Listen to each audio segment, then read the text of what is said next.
evening, good evening, good evening, good evening. Welcome to New Jersey Federation of Democratic Women of Burlington County.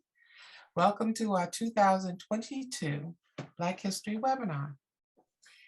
Wasn't that a wonderful rendition of Lift Every Voice and Sing? That was sung by the Wardlaw Brothers. I thought it was excellent, excellent. I'm Eda Markham Phillips. I'm the coordinating secretary for the New Jersey Federation of Democratic Women, Burlington County, and a member of tonight's Black History program. Tonight's webinar, as you know, is called Critical Race Theory, CTR, and we're going to look at the effects that it has on society. And you know, CTR is one of the buzzwords this year and last year. It's just buzzing around. Tonight we will enlighten you, bring you to new heights by delving into 5 areas: education, civil rights, politics, justice system, and health. So that we are on the same page, we will have the definition given by Dr. Natalie Bembry. And to give you a formal welcome is the president of the New Jersey Federation of Democratic Women of Burlington County, Mrs. Nancy Youngkin. Nancy, take it away. Thank you so much for being here. I want to thank our panelists for being here and sharing their experience and their knowledge on these issues, because the more we learn about these issues, the more we know how to change it. I mean, that's really why we're here. The Federation of Democratic Women is a national organization, and it is recognized by the DNC. Our chapter has worked hard to support and promote Democratic candidates in Burlington County, and also to encourage civic engagement throughout the county, because the more people that vote, the better off we all are. So, and our meetings are held each month on the 3rd Monday of the month. If anyone is interested, we have a Facebook page, we have a website, and you can certainly reach out to us with any questions if you'd like to attend a meeting or if you are considering joining. Thank you so much.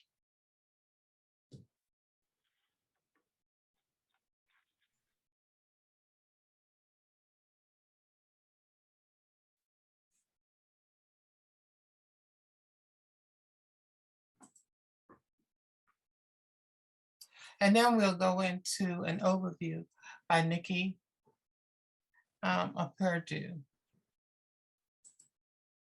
Nikki? Good evening, everyone.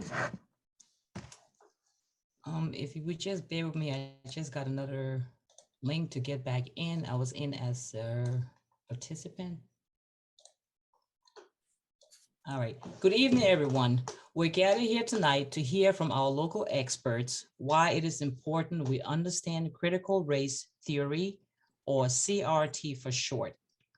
CRT impacts African Americans in numerous ways in our society, ways that will be explored tonight. Thank you for joining us. I am honored to turn things over at this time to our Vice President, Mrs. Sarah Holly. Thank you. You're muted, Sarah. Good evening, everyone.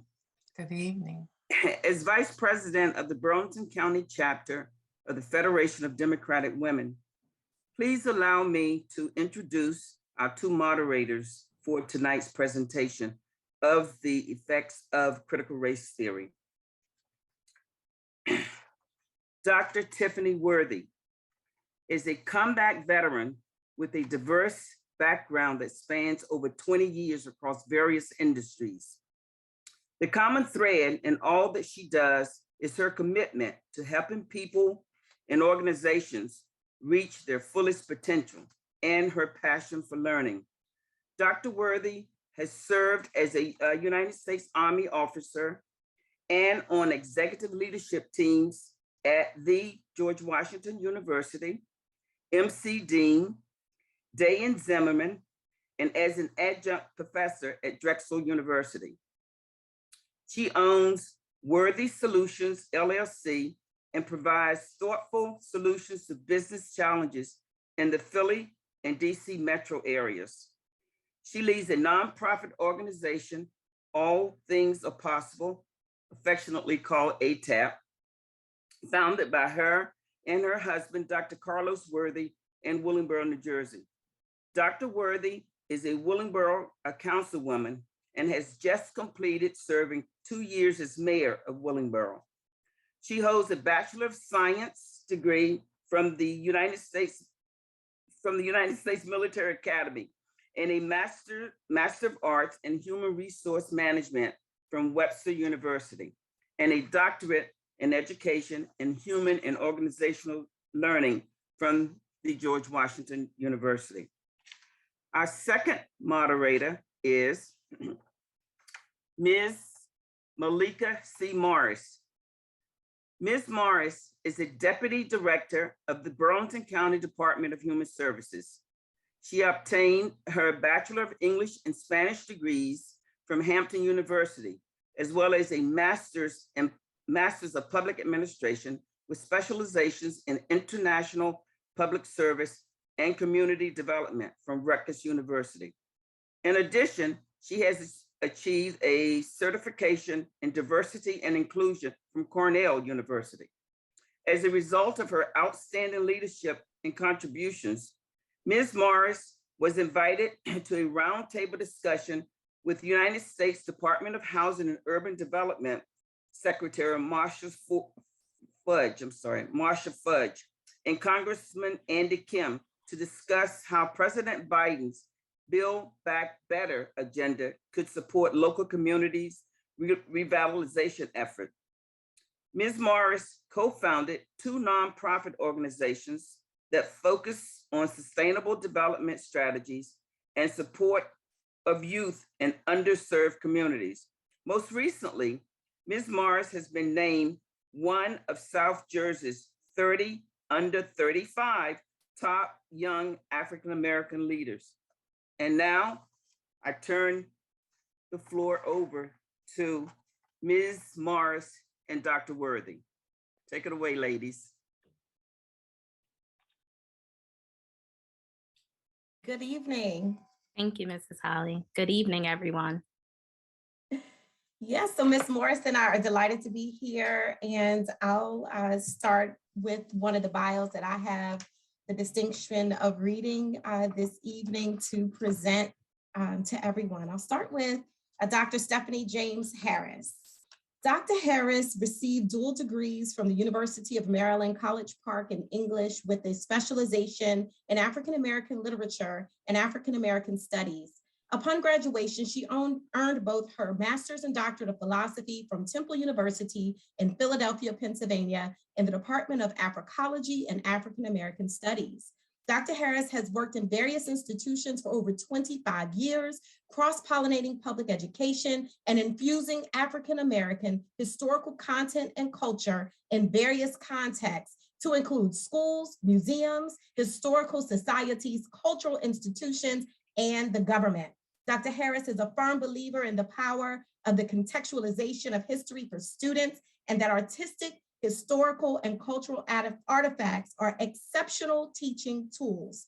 Coupled with historical research and scholarship, Dr. Harris strives to present our intertwined history as the perfect foundation for the deconstruction of historical mistruths and the necessity for an accurate discussion of American history. As the executive director of the Amistad Commission for the New Jersey Department of Education, Dr. Harris was charged with the responsibility of ensuring that African Americans' contributions and experiences are historically infused and adequately taught in all of the state's classrooms. Welcome, Dr. Stephanie James Harris, and thank you for joining us. Thank you, Dr. Worthy. I will now introduce Burlington County Commissioner Felicia Hobson. Felicia Hobson is a resident of Willingboro and is a vice president of operations for a financial services company. Felicia earned her bachelor's degree in English from Benedict College in Columbia, South Carolina, and she went on to earn her master's degree in business administration from Wilmington University in Wilmington, Delaware. Felicia has earned her Six Sigma Green Belt certification from Villanova University with a specialization in financial services. Felicia is currently pursuing her doctorate degree in business administration with a specialization in leadership with specific focus in servant and transformational leadership theories from Capella University. Felicia was an adjunct professor at Rowan College in Burlington County and has also taught at Middlesex County College, Mercer County College, Atlantic County Community College, and University of Phoenix. In addition to being an adjunct professor, Felicia also taught professional development sessions in personal branding and leadership. Outside of work, Felicia is very active in her community. She served on the Willingboro School Board for 4 years and held the offices of vice president and president.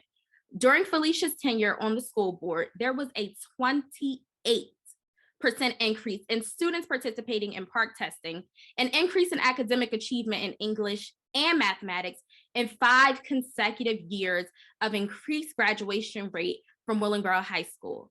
Additionally, Felicia is active with Alpha Kappa Alpha Sorority Incorporated Theta Pi Omega chapter. She has been a member of her sorority for over 25 years.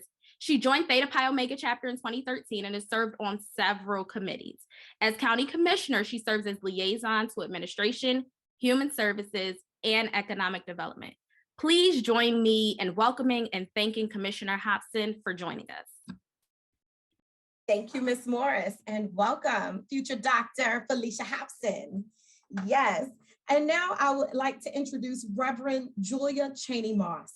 Reverend Julia Cheney Moss is a native of Meridian, Mississippi, where her family was intimately involved in the civil rights movement of the 1960s through the work of James Earl Cheney, who was lynched at the beginning of the long, hot voter registration summer of 1964. Because of the racial climate in Meridian, Mississippi, the family relocated to New York for safety and security.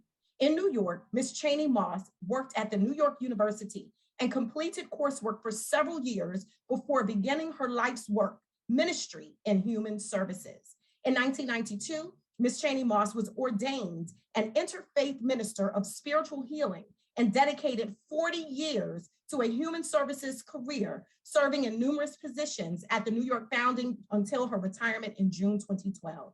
Ms. Cheney Moss is a sought-after lecturer, spiritual coach, and motivational speaker, and was the keynote at the Church Women United event honoring Reverend Dr. Martin Luther King Jr. in the chapel at the United Nations.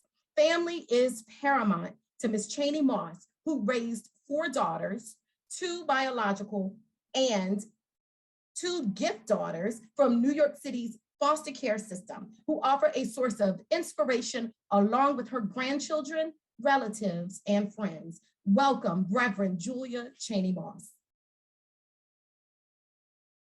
Wow, thank you, Dr. Worthy. Welcome, Reverend Cheney Moss. And now it is my distinct honor to introduce someone who is familiar to just about everyone, not just in Burlington County, but statewide, Carolyn V. Chang, who is an exceptional attorney who practices family law in Burlington County, New Jersey. In addition to her legal practice, Ms. Chang has shared her talents as a public servant in the capacity of mayor and committeewoman for the Township of West Hampton. Due to her unselfish contributions to the legal community, she was awarded the Professional Lawyer of the Year by the New Jersey Commission on Professionalism in the Law. Furthermore, she was honored at the Association of Black Women Lawyers of New Jersey's 2016 Scholarship Jazz Brunch as a woman breaking barriers because she has shattered barriers and paved the way for others to follow. She was named Woman of the Year by Zeta Phi Beta Sorority Incorporated Zeta Delta Zeta chapter, where she is now a member. She was inducted into the Rutgers African American Alliance Hall of Fame in October 2018, amongst many other distinct honors that she has achieved. Ms. Chang complements her law practice with service to her community through various legal and civic organizations. Notably, Ms. Chang is an active member of the Association of Black Women Lawyers of New Jersey. She served on the Law and Justice Committee of the Governor Phil Murphy, Lieutenant Governor Sheila Oliver transition team in 2017 to 2018, and the Burlington County Democratic Freeholder Board now known as Commissioners Transition Team in 2018 to 2019. Ms. Chang is a member of several committees and boards, including a founding member of the United Black Agenda, among others, all charged with either improving the practice of law and or the quality of life for residents within the state of New Jersey.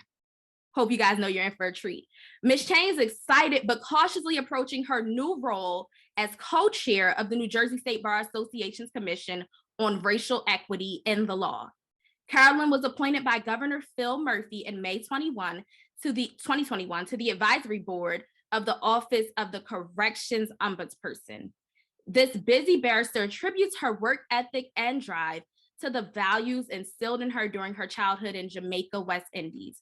She understands that it is upon the shoulders of so many others that she stands, and this brings a responsibility to help others. A Rutgers alumni, both undergraduate and law school, Carolyn has been married to the love of her life, Ronald David Chang, for more than 36 years. They have 2 children of whom Carolyn is very proud. Welcome, Ms. Carolyn Chang. Yes, welcome, Ms. Chang. And I would like to now introduce Crystal Charlie Sibley. Yes, Miss Crystal Charlie Sibley is a consummate civil rights activist and a community change agent who has been committed to volunteerism and strengthening her community through outreach, activism, and advocacy since her teenage years with the NAACP. Crystal put her MBA to work as the founder of Melanin and Motherhood as a patient advocate for Black maternal health and healthcare equity, advocating for policies and legislation that will address the tremendous disparities in Black maternal health that too often result in high Black maternal morbidity, mortality, preterm birth, and Black infant mortality. This work is personal to Crystal, having undergone a high-risk pregnancy resulting in preeclampsia and an emergency cesarean section. Crystal's crusade for social justice in healthcare spaces and her passion as a civil rights leader are embodied in her work as the Director of Black Health Equity for Salvation and Social Justice. Welcome, Ms. Crystal Charlie Sibley.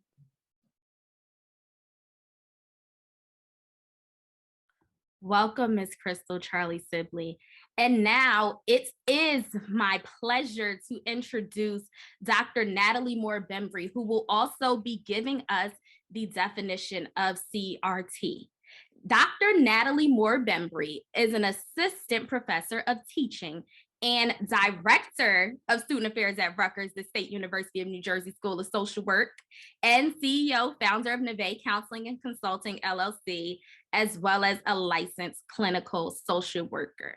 She earned a bachelor's and master's of social work from Monmouth University, a master's in education from University of Phoenix, and a doctorate of education from Rowan University.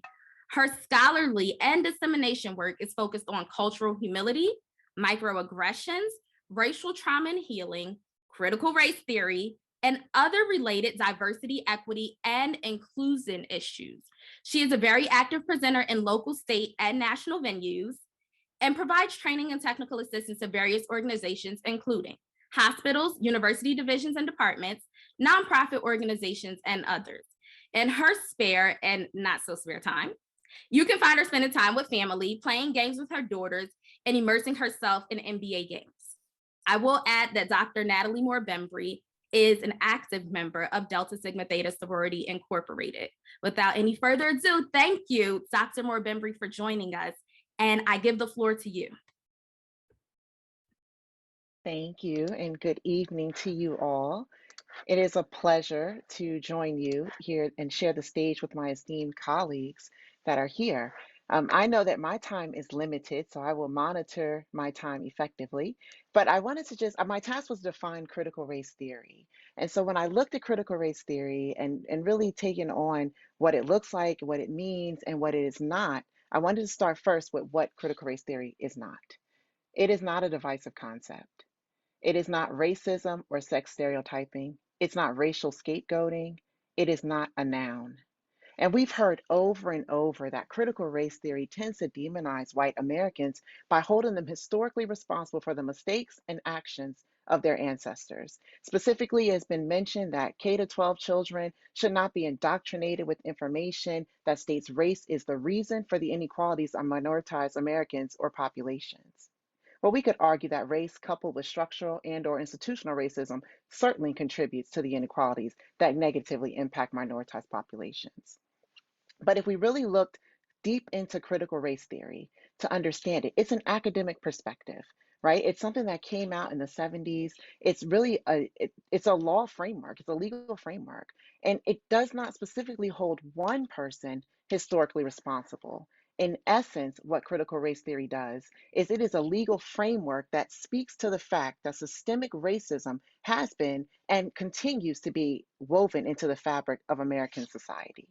Critical race theory provides an explanation of how oppressive, racist, and discriminatory practices that built our nation and continue to be maintained within our societal structures. So how? I'm sure that's what you wanted to know. I'm glad you asked that, because critical race theory is based on 5 tenets that really analyzes social structures, policy, and practice. Racism. The first one is racism as ordinary.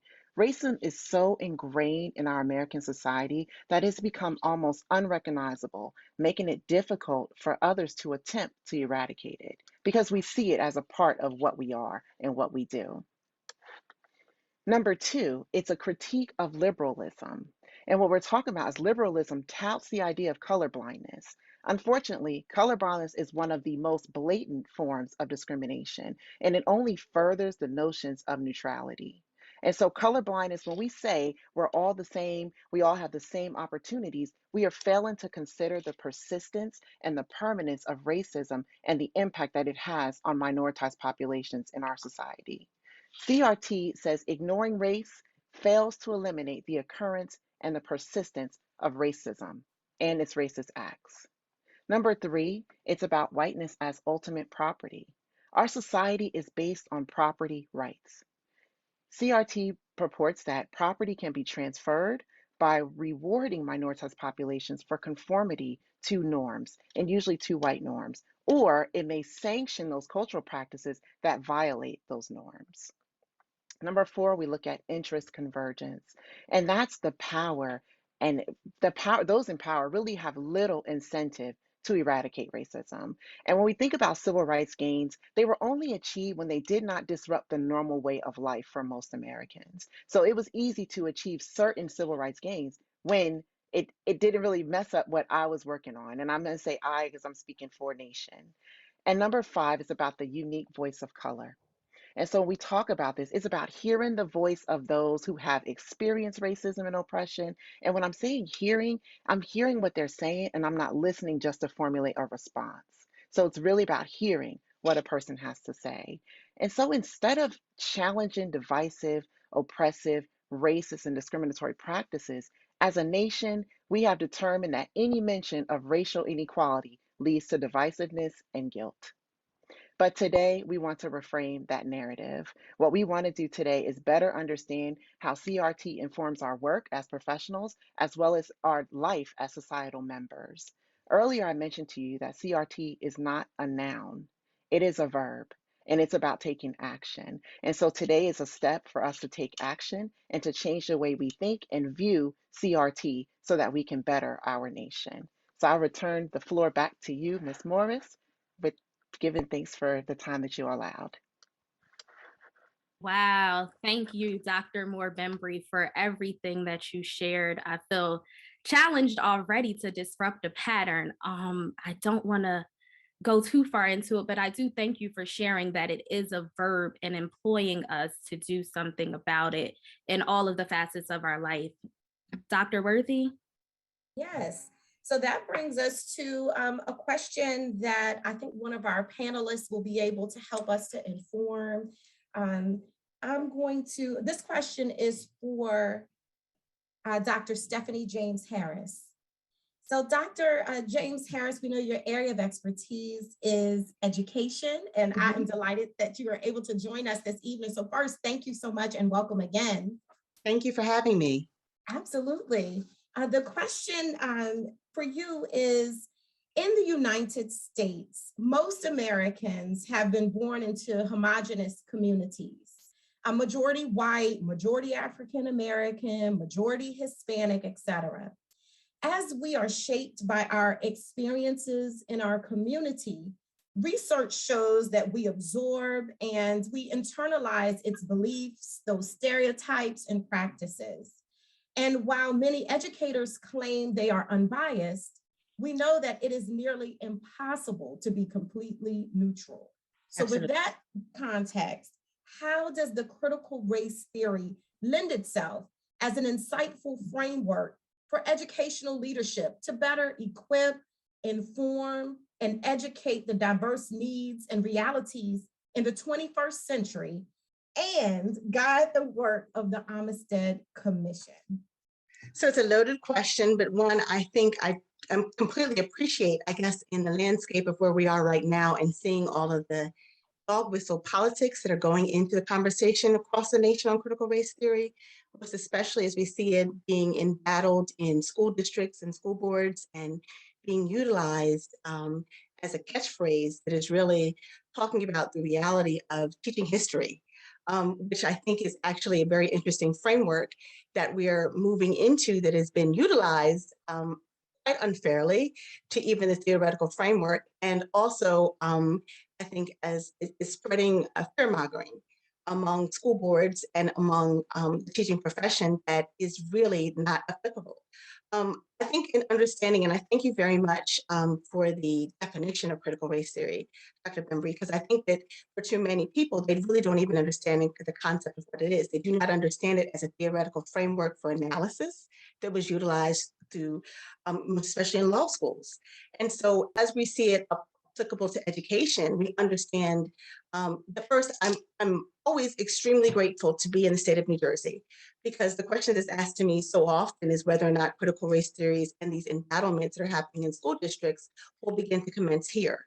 And my response is always is that it cannot commence here in the same gyration that it has across the other places of the state, because New Jersey is one of the only states in the nation that actually has an Amistad law, a law that actually requires that a teaching and the inclusion of African-American historical content would be included throughout the K-12 curricula in social studies, humanities, and all places applicable. And also that we have other ancillary laws that are working in companion and in tandem, such as the law on diversity, equity, and inclusion, on some of the other commissions' work, that New Jersey has been very specific and intentional about expanding our narratives in history so that we all have a rightful place within the curriculum and that we're all able to see our collective contributions in the curriculum. So those conversations about moving away from spaces of curricula that might make species uncomfortable, which is pejorative and is subjective. It's so difficult to even capture that and encapsulate that. And yet that is what we're seeing that is being passed in these laws, that it will make students uncomfortable. Well, the growing of students, creating a space in which they're able to analyze strategically and become critical thinkers, mean that they must be exposed to the realities of history. And if we begin to look at even benchmarks in which Dr. Bembry just said, we're looking at blind spots so often for students, and most especially for teachers. We need to understand those concepts of perspective, that nothing is objective, that even the teaching of history, the books and things that we're utilizing are subjective. And so the more narratives you can bring to any particular teaching moment, the better, because it lets students see that people did not have a universal understanding of any moment of history, and that everything should not be taught episodically. But if we don't understand that, if we do not begin to allow people to look at perspectives, then we create, even in our education, sort of these blind spots and this color blindness and these spaces of neutrality in which people do not understand history and the creation of things that have put some others marginalized, and why history is what it is. Students don't have a concept of the narration of history because we've created it and taught it in spaces of neutrality, which we can't do. We cannot teach it with blind spots, because we understand that our unconscious mind, even for the teaching profession, often go to the things that we're comfortable with. And if we are not very intentional and that we are not very aware of how we are teaching it, because I do believe that our body of teachers are often big students. They are reflective of the way in which we learned. And we understand that so many teachers have not been comfortable or have not been able to delve into this body of work. And so for New Jersey, our work is really to make sure that teachers are comfortable with entering into the space, that we can be able to discuss race as even a framework for being able to analyze American history. We're not teaching critical race theory as, as a topic. It is as a framework for being able to analyze data. And so, and I think that we need to move away from any kind of convictions that it does not understand the notion of American history, and most especially how it is translated in our classrooms and in our lived experiences, has been racially based. And so it's almost an impossibility to be able to talk about American history and the experiences of a multitude of people, not just a particular genre of people, a particular perspective of people. It means that the only way that you can discuss that and understand why there were such differentials is because of the reality of the creation of race as a lived experience.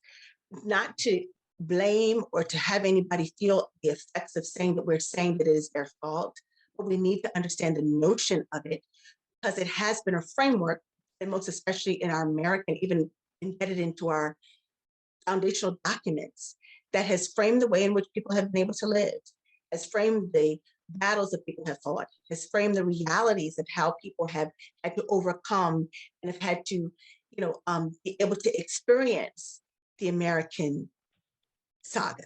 And so we cannot be devoid of that. And so I think critical race theory as a theoretical practice is very applicable to the way in which we need to be able to teach, most especially in New Jersey when we have mandates like ours. But again, it's just a framework.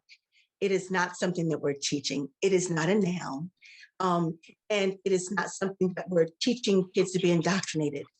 But actually the reality is that we are saying that means that we assume that education as a praxis has not indoctrinated our students already, and has not also makes it universal that the indoctrination that we have with our students should not be deconstructed and built up for them to understand the inclusion and multiple perspectives, which is what the Amistad Commission has been charged to do.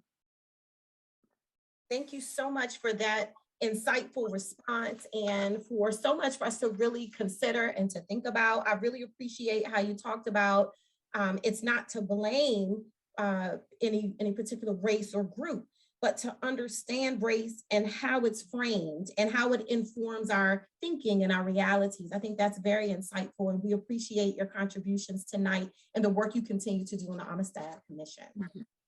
Thank you for joining us. Thank you. Ms. Morris, I'll turn it to you. Thank you, Dr. Worthy. Ms. Carolyn Chang, extraordinaire.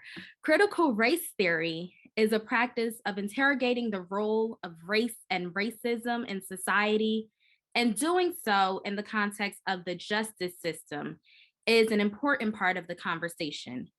With the breadth of experience you have as an accomplished and distinguished attorney, share with us, please, how the lens of CRT can be used within the justice system, which has been laced with racism and embedded in our laws, and lead to different outcomes by race.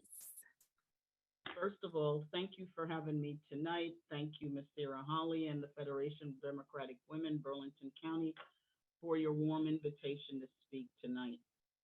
I saw an explanation of critical race theory a few weeks ago, and it came in an article dated January 1, 2021 from the American Bar Association entitled "A Lesson on Critical Race Theory" by Janelle George, who is an associate professor at law at Georgetown University Law Center.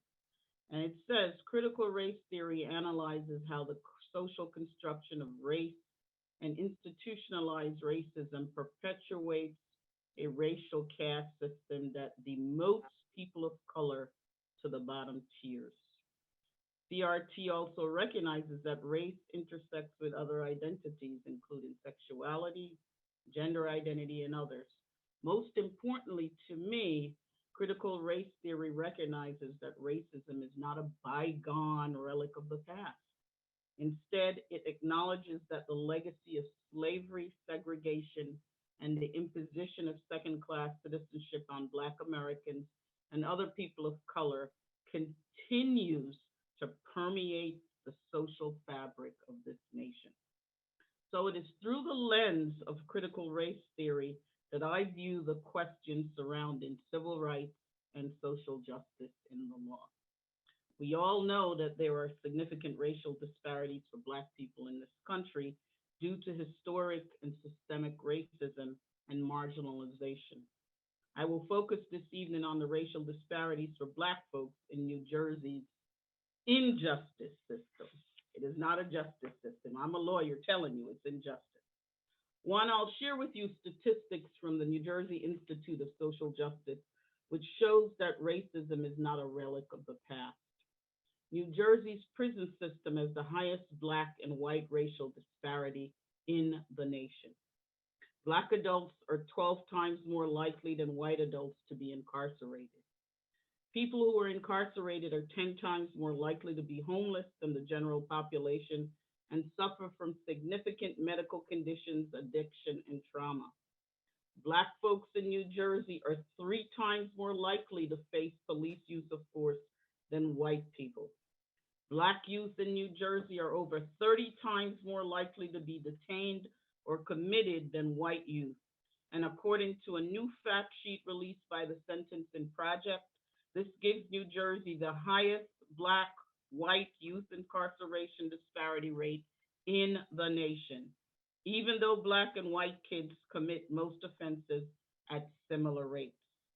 Now, a few interesting statistics from the New Jersey Criminal Sentencing and Disposition Commission in its January 2022 report. As of December 31st, 2021, there were 3,167 people in prison in New Jersey for gun cases. Of those 3,167 people, 2,554 are Black. That's 80.6%. Of those 3,167 people, 360 are Hispanic. Of those 3,167 people, only 111 are white. Staggering statistics when you look at the demographics in New Jersey. What this means to lawyers is that Black defendants are sentenced to prison much more frequently for gun crimes than any other defendants. And now let me share with you some statistics from the 2018 New Jersey Advanced Media Police Use of Force report, which shows that Black people are still treated as less than second-class citizens. The reporters and investigators found New Jersey's system for tracking police force was broken, with no statewide collection or analysis of data, little oversight by state officials, and no standard practices among local departments. So let's look at a statistics from our own county seat right here in Burlington County.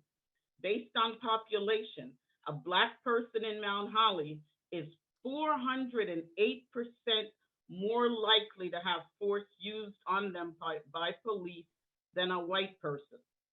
Based on arrest, a Black person in Mount Holly is 100% more likely to have force used on them by police than a white person. Now, based on population, a Black person in West Hampton, the town where I live, is 491% more likely to have force used on them by police than a white person. And in Mount Laurel, a Black person is 392% more likely to have force used on them by police than a white person. So what did the state of New Jersey do to respond to such a damning report? In early December of 2019, the Attorney General of New Jersey rolled out a set of directives overall in how police agencies across the state investigate officers' misconduct, including use of force incidents. The officers are to be identified as having a risk for misconduct. You're to provide those officers with training through early intervention programs and ensuring that all use of force incidents are independently investigated and ensuring that timelines are set for prompt completion of internal affairs probe. The Attorney General's use of force policy officially went into effect on January 1, 2022. But the question remains, were these directives enough and are they working? I think the answer can be found if we look at the police response to the recent incident at the Bridgewater Commons in Somerset County involving mutual fighting among two teenage boys, one white, one black. When you look at what happened, you have to answer no. The Attorney General's directive is not working for many local police departments. It is clear from the video circulated on social media and on national news that New Jersey still has much further to go. Now, let me turn away from the criminal justice system and turn to the justice system in general. Let's look at civil matters, okay? My practice is family in the family part in the Superior Court. I handle issues that come out of the family: divorce, custody, parenting time, visitation, child support, DIFUS cases, and domestic violence. So let me provide you with some brief statistics from the family part. The annual report on New Jersey's supervised visitation program, which is a program used to ensure visits between parents and children when there are allegations of or proof that the parent is at risk to the child's psychological and or physical well-being. This report covers the period from October 1, 2019 to September 30th, 2020. Of the 370 parties that received services under the supervised visitation program in that year, Black or African Americans accounted for 23% of the total caseload, while New Jersey's Black and African American population is 13.7%. On the children in the court matters, DIFUS cases, where parents are accused of neglect or abuse of their children, the New Jersey Child Protective Services Investigative Practice 2013 assessment shows that 32% of the families in the DIFUS system were Black in 2013, yet Black population in New Jersey in 2013 was 13.46%. On the domestic violence calendar, there are some unique challenges facing women, and this is a women's organization. When it comes to reporting domestic violence, white women don't struggle with certain things. Some of the reasons women of color may not seek help when victimized by an intimate partner includes distrust of law enforcement, distrust of the justice system, and distrust for social services. Some Black women say they need service providers who look like them, can speak their language, share their experiences. There are very few of those providers available. And Black women experience racism and classism that keeps them from speaking out. Some Black women worry about their legal status or being deported if they seek help. And despite the fact that Black women experience domestic violence at exceedingly high rates, there also are disproportionately more likely to be criminalized by the system when seeking help. Not only must they deal with racism and stereotypes when contacting police, but they are also routinely arrested when trying to defend themselves against an abusive partner. And now finally, let me turn my attention to the issue of dispensing justice in New Jersey. This is what we find as to the makeup of the New Jersey judiciary. There are approximately 417 total judges across all divisions in New Jersey, give or take the current vacancies, which are substantial. Of the 417 judges, 39 are Black. That is 9.4%, while New Jersey's Black population is a little bit over 13%, based upon the most recent census. Of the 417 judges, 29 are Hispanic. That is 7%, while New Jersey's Hispanic population is more than 18%, based upon the most recent census. Of the 417 judges, only 7 are Asian. That is 1.7%, while New Jersey's Asian population is approximately 8% based upon the most recent census. So, ladies and gentlemen, whereas Black folks and other people of color are disproportionately negatively impacted by the New Jersey justice system, the people who dispense justice in that system are overwhelmingly white and overwhelmingly male. Wow, Mrs. Chang, thank you so much. I truly appreciate your honesty, and I appreciate the honesty of all of our panelists thus far. Thank you so much for breaking down the Attorney General's use of force policy. I know that all too often we see that something has been passed, but we never take the time to really break it down and extract what matters. And thank you for challenging and asking if it is enough, and then sharing your expertise, your experience, and your data. I'm sure that there are other participants like myself who were enlightened and are probably shaking just as I am as you give these statistics and these percentages. So thank you so much for sharing your experience and your expertise. And I'll turn it over to Dr. Worthy. Thank you, Ms. Morris. At this time, I believe that we're going to move to the entertainment portion, which I'm excited about. So I'll turn it over to IT for them to share the entertainment for this evening. Yes, good afternoon. Thank you all for coming. And I just want to say thank you, moderators. You're doing an excellent job. And also, Dr. Bembry, for your excellent definition. You broke it down, and I couldn't have done it better. It was excellent. I really was moved by that. And then Dr. Stephanie, she talked about the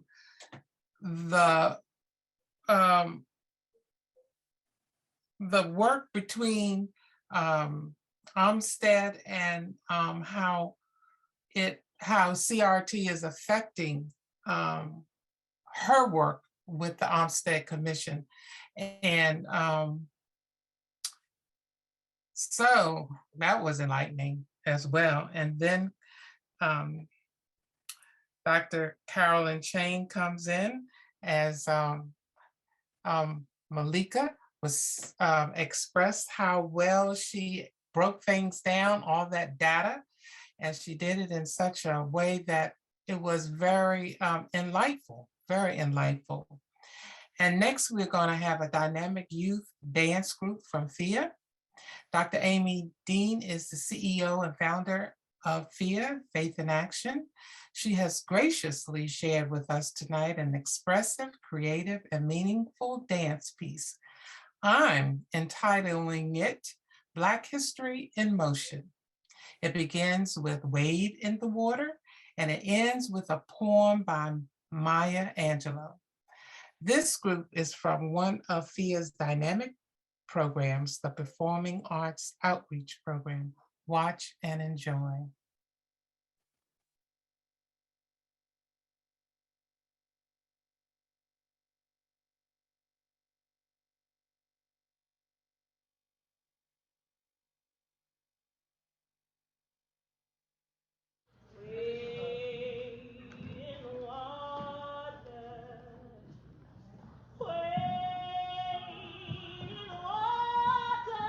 Children, wait.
A rock, a river, a tree.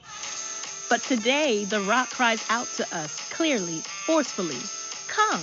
You may stand upon my back and face your distant destiny, but seek no haven in my shadow. I will give you no hiding place down here. Lift up your faces, you have a piercing need for this bright morning dawning for you. History, despite its wrenching pain, cannot be unlived, but if faced with courage, need not to be lived again. Lift up your eyes upon this day breaking for you. Give birth again to the dream. Women, children, men, take into the palms of your hands, molded into the shape of your most private need, sculpted into the image of your most public self. Lift up your hearts. Each new hour holds new chances for a new beginning. Here on the pulse of this new day, you may have the grace to look up and out and into your sister's eyes and into your brother's face, your country, and say simply, very simply with hope, good morning.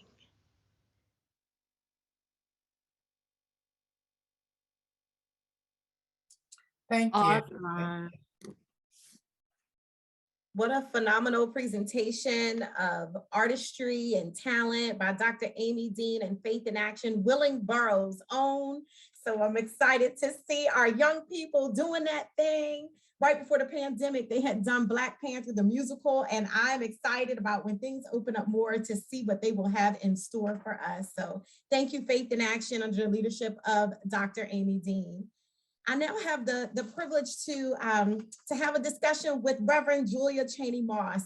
Welcome, Reverend Cheney Moss, as a panelist. Thank you so much for joining us this evening. I do have a question for you and appreciate your time as you share some insights with us this evening. According to some researchers, people are born, live, and die within a racist system.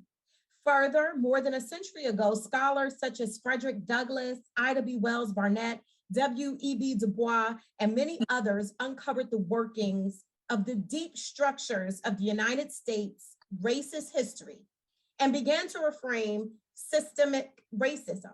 Yet here we are in the 21st century, where people of color are now more than 80% of the world's population, and there is still tremendous work to do regarding our civil rights. How can we use the critical race theory to further understand how our country arranges itself on the basis of race and with forms of hierarchy, and then transform it for the better? Thank you very much. Can you hear me? Hello? Yes, we can hear you. Oh, great. Okay. So, looking at critical race theory, this is a cross-disciplinary intellectual and social movement of civil rights scholars and activists who sought to examine the intersection of race and law in the United States and to challenge mainstream American liberal approaches to racial justice. For example, CRT, the conceptual framework, is just one way to study how and why US courts give more lenient punishments to drug dealers from some races than to drug dealers of other races. The word critical in this process is an academic term that refers to critical thinking, critical theory, and scholarly criticisms rather than criticizing or blaming people. So, and this is something that first came up in the 1970s, like other critical schools of thought, such as critical legal services, which examines how legal rules protect the status quo. But when we're looking at the disparities in terms of legal issues, in terms of the criminal system, our policing, a lot of things have yet to be dealt with, although we may all be very aware of the dichotomy and the areas where where a bit more exposure is needed. It's amazing that just recently, there's two kids, one black and one white, had gotten into a fight. And I'm sure everybody saw this thing where the policeman rushed to break it up, but they escorted the white kid to sit on a bench, and the African-American kid, they wrestled him to the ground and handcuffed him. The parent and his son was later on one of the news shows, and was sharing about the experience. And the young man had been asked, why did he think that he was wrestled to the ground and the other kid went free? And he said, quite frankly, because I'm Black. And that in and of itself really should, we really have to continue to use this process as a legitimate way of examining the continued examination of the intersection between race and law and various other aspects, as most of your speakers have brought to the light. I think it's a legitimate process. I think we must continue because, as we know with everything, the work must continue, not just for our generation, not just for our children's generation, but for the generations in the future. Our work must continue. Thank you so much, Reverend Cheney Moss. Our work must continue. I think that's a wonderful mantra for each of us to hold on to.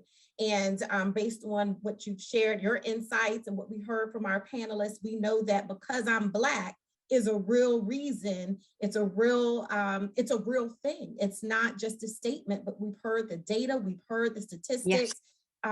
And so we must move forward, and we must go forward with doing the work. Thank you so much. You are so Yes. welcome. Thank you for having me. Thank you. Ms. Morris, I'll turn it to you. Thank you, Dr. Worthy. So speaking of moving forward, it is my honor to ask this question with a trailblazer, a dynamic woman who has been moving Burlington County forward in the role of commissioner. So Commissioner Hobson, thank you for joining us. Thank you for giving up your time and your biography. We learned that you are very busy, so we do appreciate your attendance. My question to you is, in some conversations at the various levels of government, it can appear that some politicians are afraid of addressing the history of inequality in our nation. Yet, if we can't address it, we can't change it. Critical race theory offers a lens to see the world and to assist members of society to be conscious of and acknowledge the effects of historical racism in modern American life. From your seat as an elected official for Burlington County, New Jersey, please share your insights on how critical race theory can reframe conversations amongst our elected officials and how they work to solve challenges for the people they serve, to reduce biases and shape outcomes today in society, the economy, and culture. Oh, thank you so much. That's a great question. And thank you everyone for having me. Thank you to the Federation. You guys do an awesome job. And I always look forward to attending your events. So to answer your question, I think there's multiple ways to answer it. So I'll touch on what I think is most important, right? Because we could be here for the rest of the evening. But let me first start with how, right? How we can reframe. I think we have to take a step back and think about what the previous speakers talked about, but most importantly, what the most recent speaker said, that critical, right, being a part of the critical race theory, which is truly about critical thinking. I don't think that that is acknowledged when we speak about critical race thinking. Critical thinking is not a part of it when we think about it from a news media story, right? But when we think about it as teachers, as knowledge seekers, we decide that we have to understand how we got to this social construct. So this social construct obviously happened because most Black and brown people still remain minorities. So yes, it's embedded in our policies, it's embedded in our laws. So when I look at it from my point of view, when I got elected, it was very difficult for me to walk into a space that I now occupy because I had no blueprint. So because it was difficult for me, the only thing that I had that I could depend on was I had to be in my truth. I had to walk in my truth. Part of my truth for me was teaching people, mostly white men, how to treat me. What that meant was you need to learn how to speak to me. You can't speak down to me and expect for me to respond. You can't speak at me and expect me to respond. So I had to take it all the way back and literally teach people how to treat me. So as an elected official, as a Black elected official, as a Black woman elected official, I had multiple layers that I had to unpack. So once I unpacked those layers, I was able to then really kind of see what I needed to see so I could understand where I needed to start from. Once I did that, I saw, right, it opened, the floodgates open, right? Majority white county, right? A majority white county. What did that mean? When I say majority white county, what does that mean? For me, what that meant was the people that I have to deal with now in order to make a change in my community, the Black and brown community that got me here, I now have to make sure that they understand why I'm here. Why it wasn't just Black people who voted for me. Because even white women was tired of the injustices, right? So I had to make sure that was addressed. So how did I do that? I decided that it was most important to do that by looking at their behaviors, because that's the first thing that you can check in real time immediately, right? You can change the policies, you can change the laws, you can change the processes, but that takes time. That takes a group of people to come to a consensus. But how you treat someone can be addressed immediately. So that's what I chose to do, was to look at the behaviors that CRT had created along with the social construct, right? Because white people thought, and some still do, that they could talk to us any kind of way, that they could do whatever they wanted to do, that they could say whatever they wanted to say, they could disregard, not acknowledge. And yes, that happens still in a lot of our spaces, but I'm just speaking from my purview as a county elected official in a predominantly white county, dealing with predominantly white individuals who was running our county. So I had to look at the behaviors. I had to make sure I was understanding that these behaviors were consistent. And then I addressed it from a behavioral point of view. When they were talking to me, it needed to be, you need to talk to me the same level of respect that I give you. I needed to have that in real time. So I wanted to focus on the behavior that CRT had perpetuated. Right? So that's one of the things that I did. Once I did that and I was able to get over that hurdle so people can no longer look at me, but truly hear and listen to what I was saying, right? Because that was a hurdle for me. And that was a hurdle for a lot of reasons. And I won't go into those reasons today, but it was a hurdle for me. Once we got past that, I was able to talk about the things that were important to me, that I thought that needed to be relevant for Burlington County. One of those main things was promoting Black women, promoting businesses, promoting and saying, we see you, we thank you for doing what you're doing. So that's one of the first initiatives that I wanted to take up, because, not because I'm a woman, but it was something that was going to be impactful in real time. We needed to make a stance, we being me, needed to make a stance that says, here, women, I hear you. I need you to keep doing what you're doing, keep serving your community, keep going out and pushing each and every day, because that's important and we need to recognize that, because we've got a lot of barriers in front of us. So one of the things we can do is promote your business, promote your service, promote you, so you can continue to be able to do more. So when I need to call on you and ask for something, you will be available. So that's how I started with promotion of things. And then I took another look at what was happening. Where are all the Black and brown people? Why aren't they in these jobs? So I see all of these jobs throughout the county. And while, yes, it's a predominantly white county, but we still have a significant amount of Black and brown people in the county who are qualified for these jobs. So what I learned was most of them were not taking civil service tests. Right? They're not taking the civil service test. Why aren't they taking them? Right? Unless you really wanted to go into law enforcement, you really weren't paying attention to the civil service test and the other positions that were available through civil service. Right? So just most recently, I had a conversation with your very own Malika Morris just about how we can partner to make sure that folks in our community know about civil service. What does that mean, right? Because while it may not pay well, there's still benefits and there's still other great options to be a part of the civil service. So I wanted to take a deeper dive in that. And I think that is, for me, is how we reframe those conversations. You have to have someone who's willing, A, to have the difficult conversations, follow through with the conversations, and then put policies and procedures in place to make sure that we are able to see each other, listen to each other, and then provide opportunity for people of color to engage in different opportunities, one being civil service. So just most recently, this past Saturday, the Burlington County Minority and Equality Rights Task Force, we partnered with local police departments, the Sheriff Department and the Corrections Department to mentor people who were interested in taking the civil service test.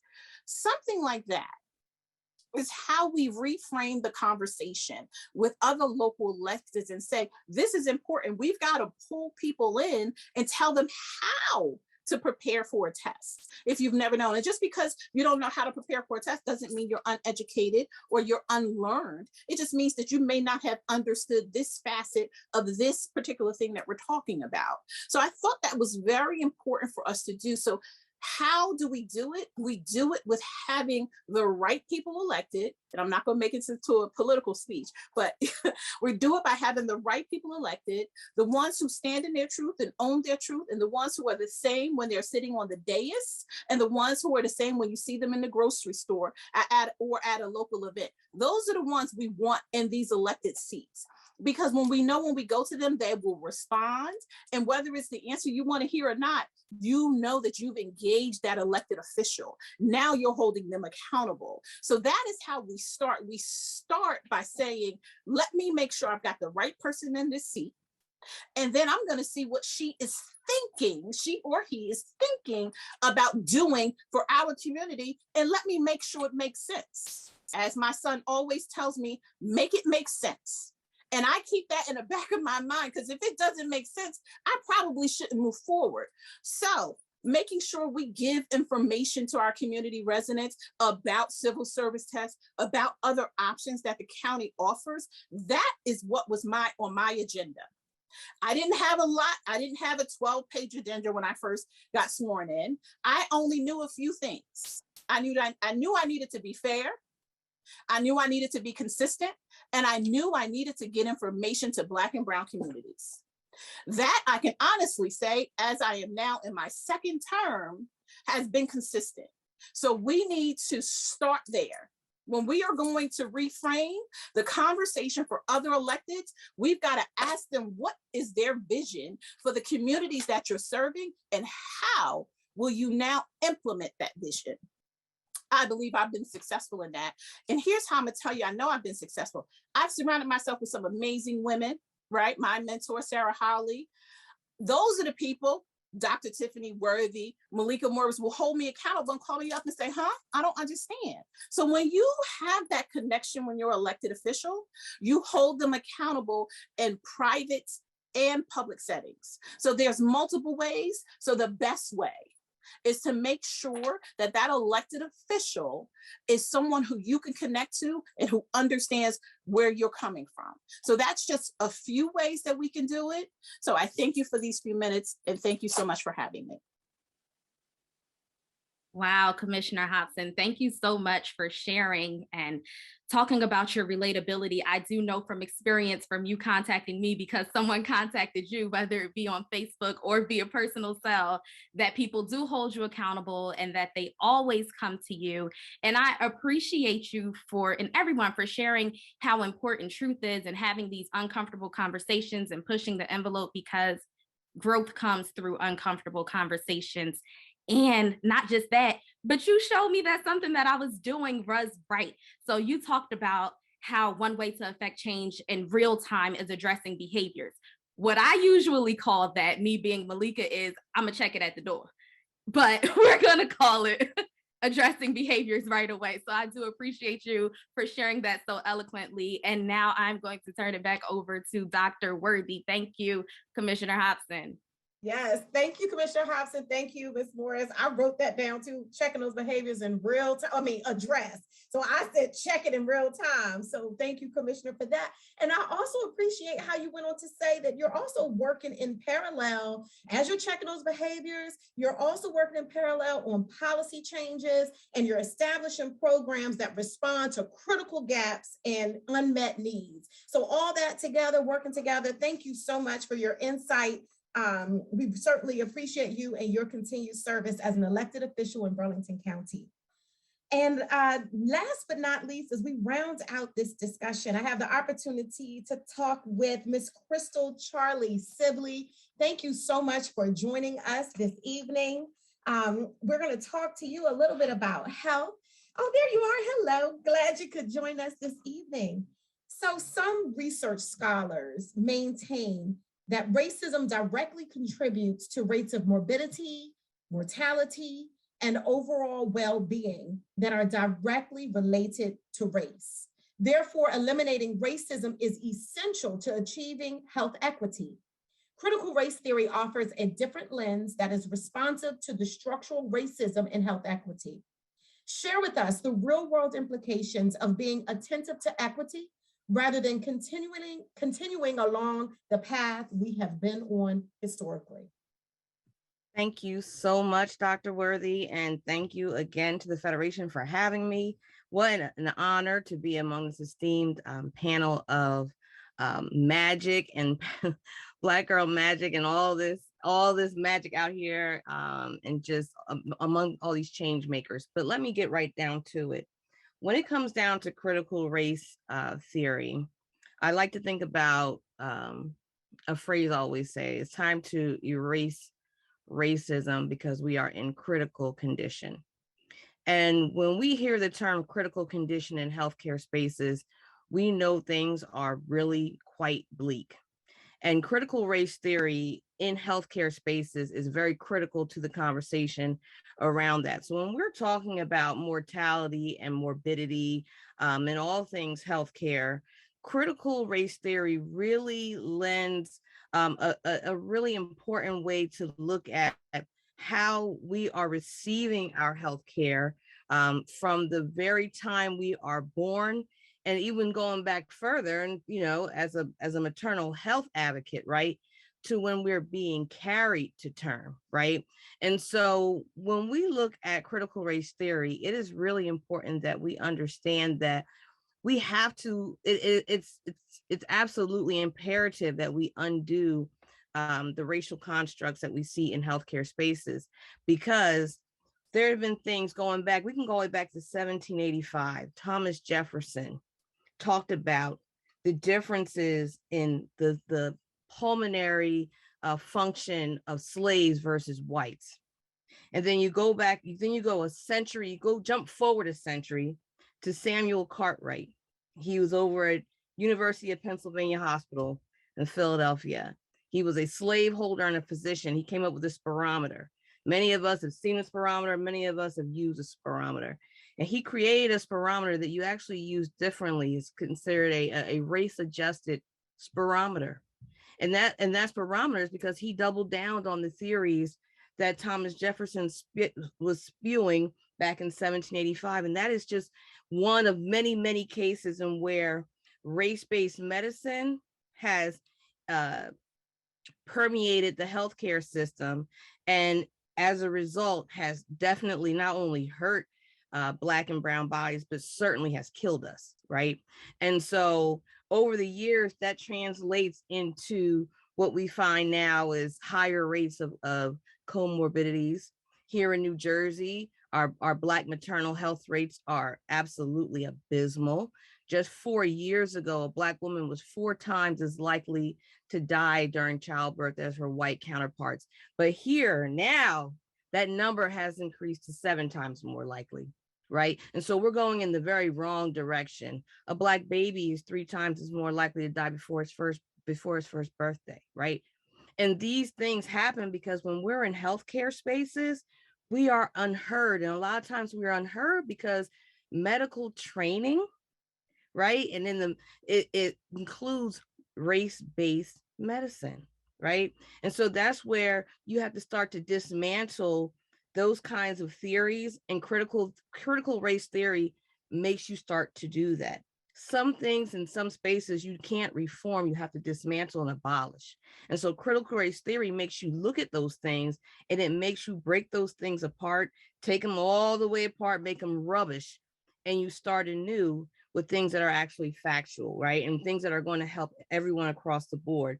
And so when we look at critical race theory, salvation and social justice, in 2020, we released a report called, COVID-19, from the cradle to COVID-19, New Jersey's racism in New Jersey's healthcare system. And with the statistics that Carolyn Chang gave earlier, again, we've heard that number. We as Black New Jerseyans make up just under 14% of the population. But in 2020, we accounted for 21.3% of COVID-19 cases. In 2020, one in 5 African-American deaths were COVID deaths.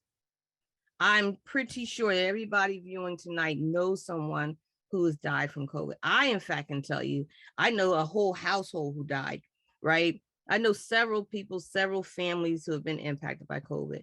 But I can tell you a story that was especially heartbreaking. An adult son living at home as a caretaker of his mother. They both came down with COVID. The mother passed away. He was critical. They were in the same hospital. When he died, his siblings, they said, we're not going to tell him that when the mother died, we're not going to tell him that mom passed because it's going to set him back the wrong way. And by chance, he happened to have his cell phone in the hospital and saw that his mother died on Facebook. It did, in fact, set him back. And the day after his mother's funeral, he died. And because of how much it costs to bury somebody here in the state of New Jersey, he is buried on top of his mother, and they were buried a week apart. That is the impact of critical race theory, because we are dying at higher rates from COVID based on systemic racism, things that are built into policies. When it comes down to your health, there is no way you can take critical race theory out of the conversation, because when you don't have your health, you can't thrive or function in any other space that we talked about tonight. If you don't have your health, you'll see it as a manifestation in schools. In Camden, the number of children with asthma is out of control, and those kids are missing school, right? So there's your education. Ms. Chang, there's no way I could further or better break down what that looks like in the spaces of justice system. But those things also spill over into the family court side of things that Ms. Chang broke down, right? Health. When a DCP&P worker comes out, they pull your health records, right? Those things, and all of the same scrutiny that affects those statistics that we heard earlier tonight are large in part based on the policies that are in place that you see in DCP&P and all these other places that are built by the social construct of race. You cannot take critical race theory out of any space if you want to be liberated tomorrow. You can't do it. So when it comes down to healthcare and it comes down to critical race theory, we as Black people are in critical condition, and we will definitely remain in critical condition if you try to take it out of the conversation. And so when I say, what do you have to do to go forward? One, you cannot be bullied into believing the mainstream conversation around it being divisive. It's something that is pushing white guilt. White guilt comes from within. If you accept, or if you feel it, the shoe fits, then wear it. But don't sit there and say, because we want to see things change based on ideologies that we know have historically and systemically hurt us. Don't try to make it a me problem when I'm trying to correct the you problem in this space, right? And so critical race theory cannot be removed. We cannot allow others to control the narrative about it. I totally appreciate the level setting we got at the very beginning of this, because it broke down everything that critical race theory is, and more importantly, what it's not. And so we have to be courageous when we're having conversations, when we're advocating on behalf of our community, on behalf of our children, because we know this has become a hot topic in schools. And when people want to take this out, our kids, we know that education is the passport to the future. We can't let them take this away from our children, because they have to know what they're up against. Because if we don't dismantle the system, they need to know how to navigate within it, so that they don't go in there and have to fail either. So critical race theory is something that it is a major component in all spaces, and it has to remain very relevant in healthcare spaces, not only as a patient, not only as a patient advocate, but we need to expect it to be a relevant conversation in medical schools, so that we can start seeing race-based medicine come out of the academics. You know that the book is still being used by many medical schools today. The book that says Black people's skin is thicker, so they don't need the pain medicine. That's why we're dying. We can't take this out of the conversation if we want to live and we want to sustain our health. So that is my response as to why it from an equity standpoint, critical race theory is one of the things that might get us out of critical condition. Thank you so much, Ms. Charlie Sibley. I really am holding on to your words, especially where you talked about erase racism, because we are in critical condition. So I do appreciate your words there, and helping us to understand race-based medicine and how that is impacting the types of service received, and also understanding that we can't take critical race theory out of the discussion if we want to be liberated. So it has to be part of the conversation, those courageous conversations that we're having. Thank you so much, Ms. Charlie Sibley. Thank you. At this time, we are moving into the question and answer portion of our program. And I would just like to share, if you have questions that you would like to share, please type in the Q&A. There's a Q&A function on Zoom. Typically, it's right at the bottom. If you hover over the screen, you'll see the Q&A. Please type your question there. If you know who you want to direct it to, please put in who you want to direct it to. If you don't know, just put the question in there. We'll toss it over to the panel, and it'll be a first come, first serve on that one. So please, at this time, type your questions in the Q&A.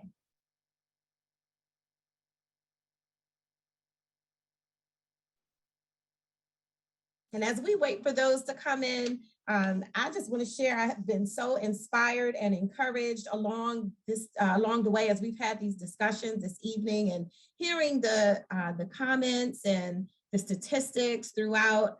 Ms. Morris and we're learning together and engaging in these discussions, and I look forward to doing more of these types of conversations together with our community.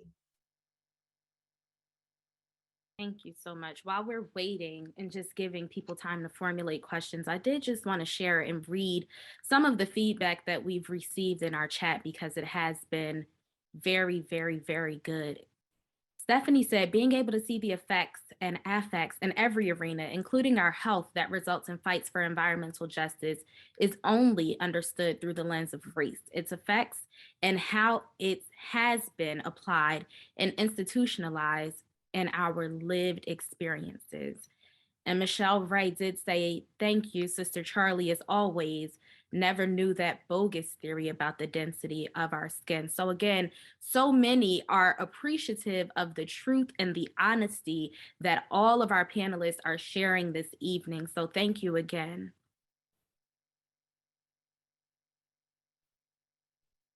It still looks as if we have no questions. So I guess that everyone was just very thorough. That's what I'll take it as, is that everyone was thorough.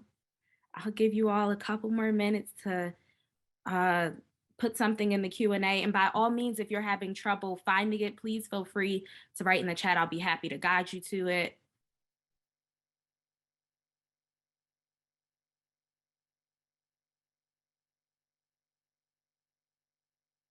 Okay. We have a question for Ms. Charlie Sibley. As far as health disparities are concerned, social economics does not seem to matter. True? Socioeconomics, I wouldn't say that it doesn't matter, because what happens is when you look at your health, it depends on what part of your health you're talking about. Socioeconomics does play a role, but like, for instance, let me give us an example. Like in Black maternal health, we know the terrible statistics I gave around Black maternal mortality. And so you'll always hear a lot of problem solving around socioeconomic fixes, right? But when you look at maternal mortality and that 7 times more likely number, it's not your moms of the lower socioeconomic status that are dying. It is actually your moms who have the higher levels of education and your higher levels of income who are actually having the worst disparities or the higher mortality rates.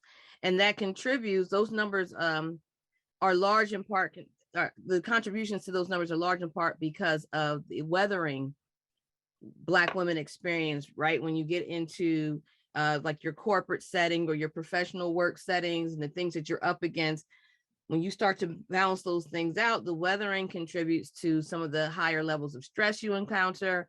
And therefore you have the higher rates of mortality, right? So that's where, in that case, no, your socioeconomic status is not the thing that is causing your death, right? But then from another standpoint, socioeconomic status does absolutely also impact it, because when you look at it systemically, obviously, social determinants of health, socioeconomic status is included in there.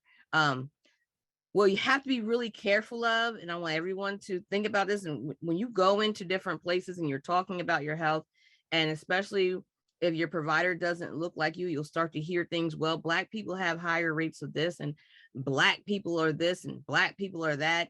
And what you start to think is that being Black is a medical issue, right? But really what you're up against is racism. Racism is the issue you're up against. That's why socioeconomic status isn't the only thing, right?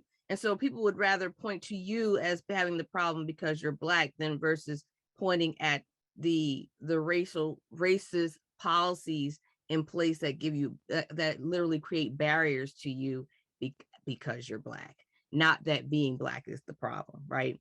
And so your socioeconomic status absolutely can create challenges, but don't ever underestimate the challenges created by being Black when you're up against societal racism in healthcare spaces.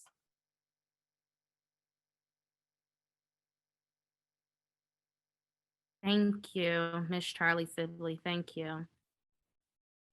Our next question states, as we hear many stories in Burlington County from Black residents who identify unjust treatment, what efforts are in place to provide accountability in our law enforcement and educational systems? That I assume that question is for me. I would give it to you, Commissioner Hobson, or to Mrs. Chang. Oh, okay. Let me take a stab at it, then I'll turn it over to Ms. Chang, because she obviously from a legal perspective, she has definitely a lot more purview. So there's very little purview from a legal perspective or law enforcement perspective that the county actually has. But what some of the initiative that I'm taking on during my second term is literally trying to find out, what are we doing to get more people of color on these police departments in our prosecutor office? You know, as we go forward, we have to be conscious of that. We need more Black and brown people policing the communities that we serve, right? So while I can't speak to how we currently hold them accountable because it's not my purview, one of the things that I am asking for as a commissioner is, well, can you tell me how many people are we trying to attract? Are we holding other departments? I'm just going to use the prosecutor's office for an example. Are we asking them to go out and look for candidates of color? Are we making that a mandate? So I'm just starting to have those conversations so we can then start to talk a little bit more about accountability. So I apologize if this is not a direct question, but these are some of the things that I'm starting to have conversations about. And as far as our educational system, again, not very much a direct line, but a dotted line. You know, when we first got into office, we being me, one of the things that I wanted to see over at Burlington County Institute of Technology and Special Services is we needed to have a person of color at the top, right? So what did? We went out and we got an assistant superintendent of diversity and equity inclusion. That superintendent is a qualified Black woman, right? So she's there now. And obviously most of her colleagues are white, but if she was not there, we wouldn't be making the strides that we're making today. So change in these realms of county government takes time. So I know we're looking for immediate responses, especially as people of color, because we get so infuriated when we see instances like we just saw at the Bridgewater Mall. But from my seat as an elected, not as a mother, not as a woman, not as a committee, as an elected official, from my seat, it takes a long time. So what we try to do is start the conversation so we can make sure folks are being held accountable, so we can make sure we are making ourselves available so we can have these type of candid discussions that make sense. So right now, as my son would say, it doesn't make complete sense, but we are on the road for it to make sense. So I'll turn it over to Ms. Chang to chime in a little bit more. Thank you, Commissioner Hobson, and I really appreciate the fact that you mentioned the Burlington County Prosecutor's Office, because that is something that's really important to me. The issue of diversity in the Burlington County Prosecutor's Office is abysmal, and we need some significant changes there, and I don't mind saying it. In terms of accountability for police, anybody can go on to the Attorney General's website and take a look at the directives that officially went into place on January 1st of 2022. And you'll see that the former Attorney General set up certain policies and procedures to collect information on would-be problematic officers. For example, there's a form that is used to collect data now. Remember, before the use of force report that was generated by New Jersey Advanced Media, there was no central database for these issues. Now you have a central database and a form that all the police departments have to use. They have to show reason for initial contact between the citizen and the police. There's now a section in that form that must tell us the race and the ethnicity of the person that they came in contact with. There is a section of the form that has to tell us whether it was a juvenile subject that they came in contact with. There's also a section of the form now that talks about what did the officer do to try to de-escalate the situation, okay? What was the resistance response? If the officer says there was resistance from the suspect, how did they respond to that alleged resistance? So there are processes in place now. Whether or not they're working, I have some doubt.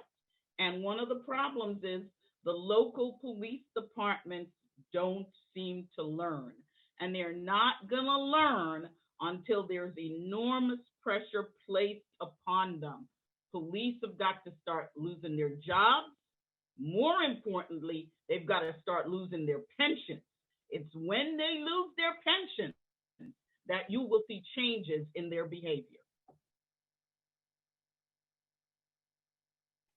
Thank you so much, Mrs. Chang. And Dr. Harris does have her hand raised to answer this question. So I just wanted to address it in regards of education and educational policy making. I think it's very important that we understand that cultural competency, cultural empathy, the ability for people to be able to really understand the lived experience of other people only comes when they're exposed to these narratives in education.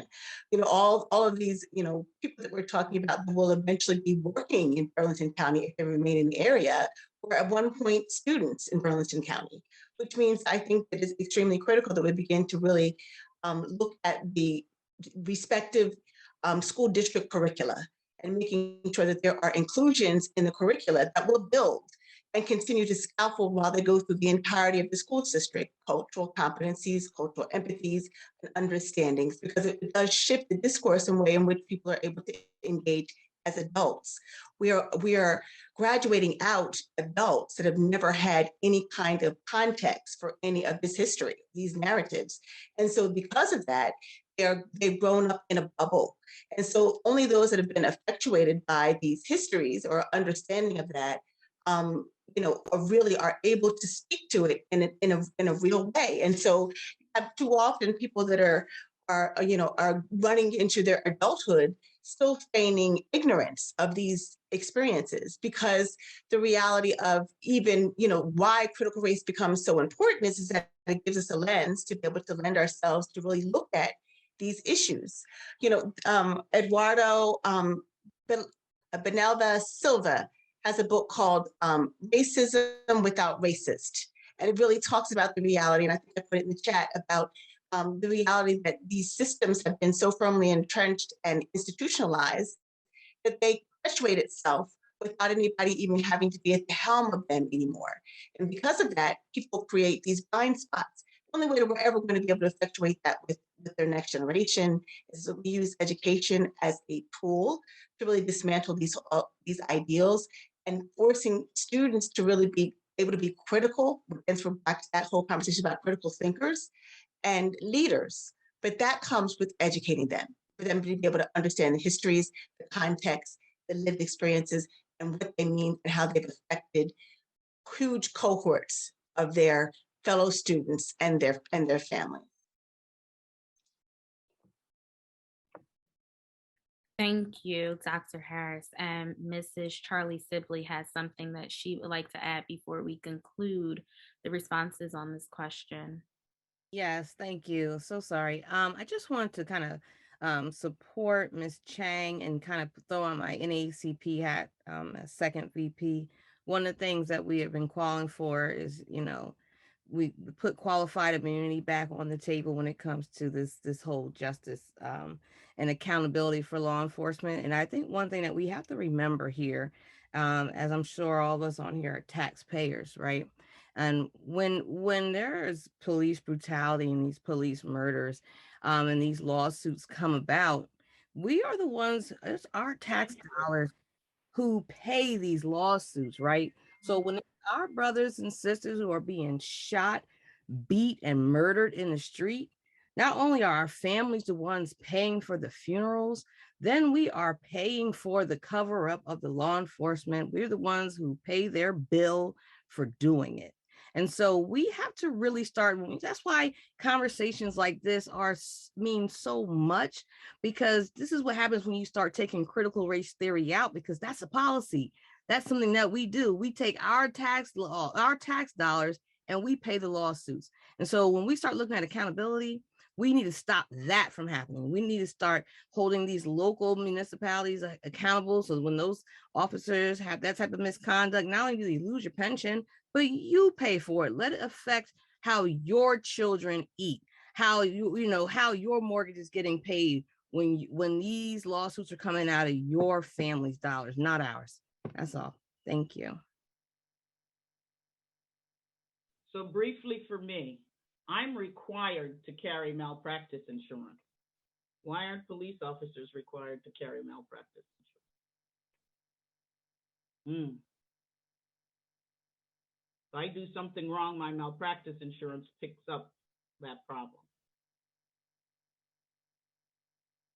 And I'm going to add, as a historian, one thing that bothers me whenever I hear the term qualified immunity is because I know where it came from. The whole aspect of qualified immunity comes from the initial slave codes, in which you see that people were not held responsible for the killings and maiming of slaves. They were given immunity for the maiming of African bodies. And so it is a legacy in which we are still living with. So the whole ideology bothers me. And I think if more people understood that, we might have a different dynamic about that whole concept.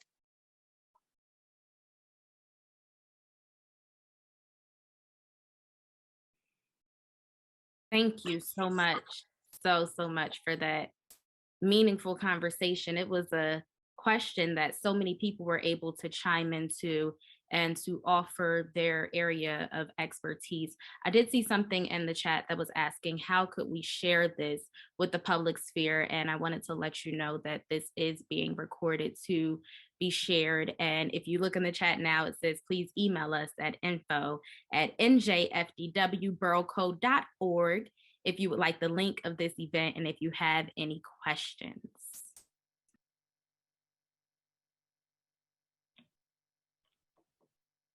So Ms. Morris, I guess we're at a point now where we're gonna wrap up that Q&A. We received so much insight and perspective throughout this evening. The chat's been on fire, which has been nice in a very meaningful way.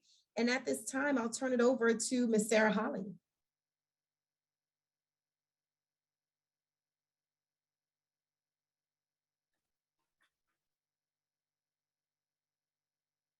Oh, am I muted? We can hear you now, Mrs. Holly. Oh, wow. I was not slated for this, but nevertheless, I would like to take this opportunity to thank all of the participants, all of the panelists for coming and sharing such critical information with us on critical race theory.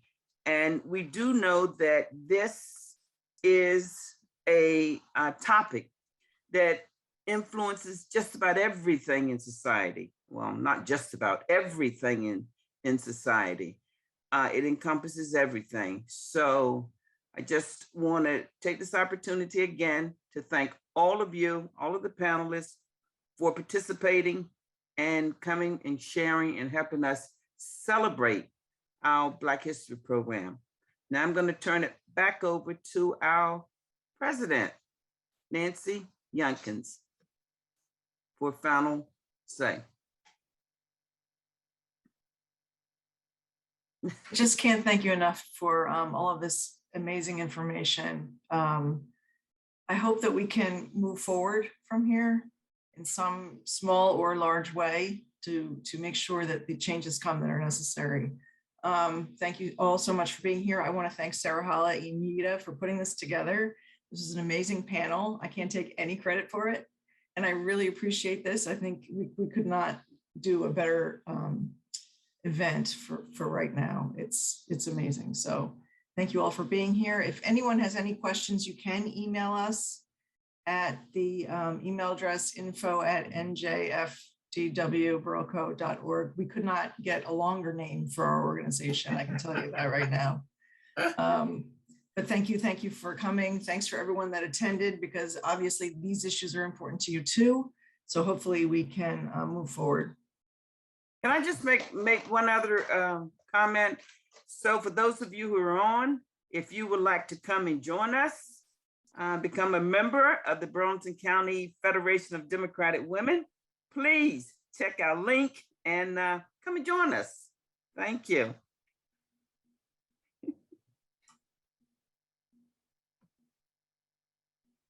All right, we're gonna say good night.